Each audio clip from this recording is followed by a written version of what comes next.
सदाभाऊ खोत यांचा पाहणी दौरा शेतकऱ्यांनी रोखला। 16 वर्षांनी गावात आल्यानं शेतकरी संतप्त झाले होते। सदाभाऊ खोत यांच्यावर शेतकऱ्यांचा प्रचंड संताप यावेळी पाहायला मिळाले। आम्हाला तुमच्याकडून काहीही नको, सदाभाऊ खोत परत जा।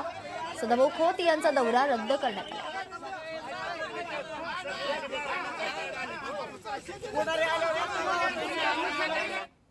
मी सगळ्या कारखानदारांना आव्हान करतो की चारा पाण्याचं मोठं संकट निर्माण झालेलं आहे आणि अशा संकटाच्या काळामध्ये नुसता ऊस गाळू नका, तर शेतकऱ्यांच्या जनावराला चारा सुद्धा पुरवठा करण्याची यंत्रणा ही कार्यान्वित होणं अत्यंत गरजेचं आहे।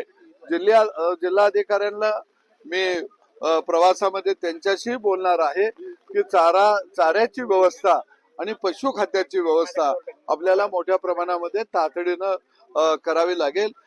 त्या संदर्भामध्ये प्रशासनाशी निश्चितपणाने बोललं जाईल। लोकशाही मराठी ऐका, पहा, जागरूक रहा।